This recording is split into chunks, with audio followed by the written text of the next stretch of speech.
Doon daw sa Capiz, na inyong probinsya, inyong baluarte, talo daw kayo ron. Talo daw ang Noynoy Mardon at panalo ang Manny Villar. Ano ang masasabi nyo dyan sa report na yan? Magandang umaga, Maring Winnie. Ang masasabi ko lang po, Maring Winnie, baka mali yung pahayagan or saan nyo man nabasa yon dahil sa UP survey, sa iba't ibang mga survey, kahit sa Bombo Radio survey, RMN survey, sa lahat po, kahit magtanong lang po kayo doon, ay namamayagpag po yung Noynoy Mar sa Capiz. Ang totoo nun ay yung kakampi nung Villar Legarda doon sa Capiz ay yung mga kakampi din po ni Jokjok Bolante. Diba? Yun ang hanay doon eh. Kami ho sa Partido Liberal, hindi po kami kasama sa kay Jokjok Bolante, hindi namin siya sinusuportahan at lahat ng mga Liberal Party na naengganyo sa kay Jokjok Bolante ay tinanggal na ho namin sa aming partido dahil ang pinapinalandakan ni Jokjok doon, yung kanyang pera, yung kanyang resources. No? Pero yung kaalyado ni Jokjok Bolante doon, yung Nationalista Party, hindi po yung Liberal Party. Okay. Maring Winnie, follow up. A little follow-up question. Yun ang partnership ninyo, ano, ha? Pag maging presidente at vice-presidente. Ano po ang cabinet position na gusto nyong makuha ninyo and why? Maring Winnie, ang totoo po niyan, Pexman, no, is hindi pa po talaga namin napag-usapan yan. At ako naman, ang aking pananaw dito ay sa ating baroto, kuminsan taga-Sagwan ka, taga-Bogsay, kuminsan ikaw pinapahawak sa timon, kuminsan ikaw taga-Tabo. Ang mahalaga rito ay makarating yung baroto natin sa paroroonan natin. Isang maunlad na bansa na kung saan itong ating mga kabataan, ang ating mga kababayan ay may pagkakataon na mangarap muli na abot kamay, hindi lamang na abot panaginip, pero abot kamay, talagang totoong pagkakataon na mapaunlad nila yung kanilang buhay. Okay, maraming salamat. Ngayon naman may tanong si Maring Winnie kay Senador Noynoy Aquino naman. Maring Winnie. Senator Aquino, ang dami, lahat ng mga presidential candidates, kung ano-ano ang pinopromesa sa mga tao, hindi po ba? Eh kayo, kung kayo ay nanalo, in your first 100 days, ano po ba ang gagawin nyo para talagang ma-deliver ang mensahe na mapapalit ang buhay ng Pilipino? Paano pubuti sila? At ano ang gagawin ninyo exactly? In the first 100 days lang, ha? Sa first 100 days, siyempre, form natin yung kabinete para i-implement yung policies.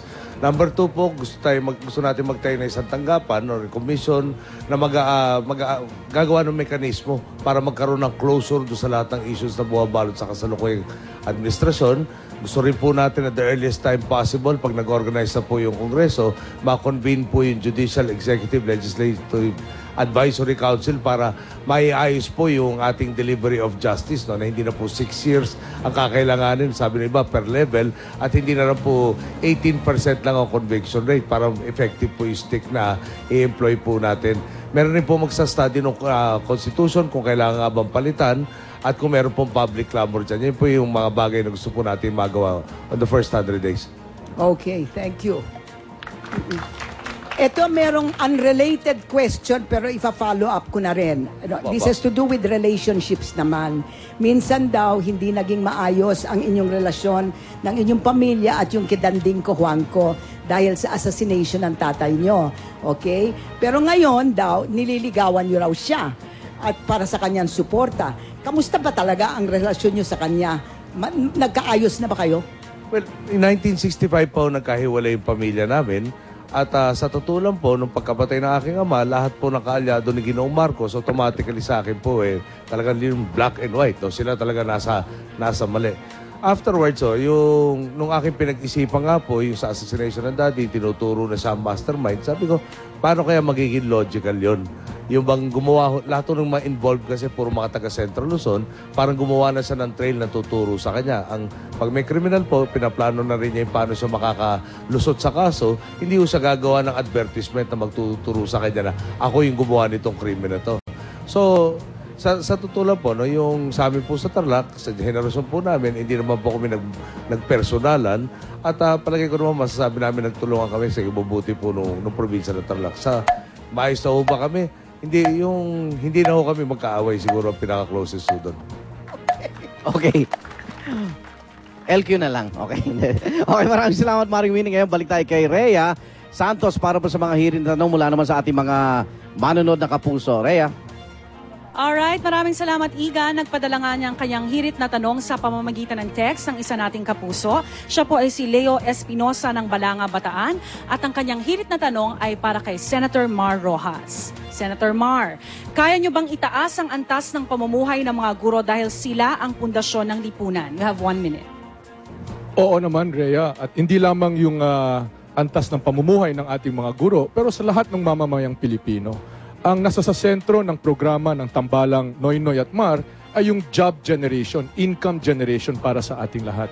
Halimbawa, yung sahod sa ating mga kawani sa gobyerno, no? Ito yung tinatawag ni Senador Noynoy na karot. Bibigyan natin sila ng insentiba para magtrabaho ng maayos. Pero ang kapalit ho nun ay yung stick naman. Kung hindi naman sila nag-perform, whether ikay guro o nasa BIR o nasa BOC o sa DPWH o sa ano pang bahagi ng gobyerno, meron din naman pong stick kung ikay hindi nag-perform ng tama o lalo na kung ikay nangurakot. So, para sa ating mga guro, para sa ating mga kawani sa gobyerno, yan po ang programa, yung carrot at saka yung stick para yung serbisyo para sa ating mga kababayan ay makarating sa kanila. Senator Rojas, maraming salamat po. Samantala, isang caller naman po ang nag-iwan ng kanyang tanong at siya po ay si Ben Guades ng Quezon City. Ang kanyang hirit na tanong ay para kay Senator Noynoy Aquino. Pakinggan po natin. Good morning po. Kung hindi na mayapang yung ina, tatakbo ka ba bilang presidente? Palagi ko kung hindi namaya pa ang aking ina, kinakampanya ko na lang ho si Mar dahil ang term ko po matatapos sa 2013 pa. Hindi ho tayo nag-ambisyon ever na manahin yung problemang iiwan ni Ginang Arroyo, lalo na po na ako isa sa pinakamatinding tumututol nung ginagawa pa lang niya yung problemang yun. Hindi ko makita yung katarungan na ako mag-aayos nung kinontrahan ko nga to begin with. Pero ito na po yung tawag ng taong bayan sa akin po pananaw at tutugunan ko po yung aking responsibilidad at tungkulin. Alright, Senator Noynoy, maraming salamat. Senator Mar, back to you, Igan. May follow-up lang. Thank you, Rhea. Si Maring Winnie. Follow up kay Senator Mar, sinabi nyo may carrots kayo para sa mga teacher.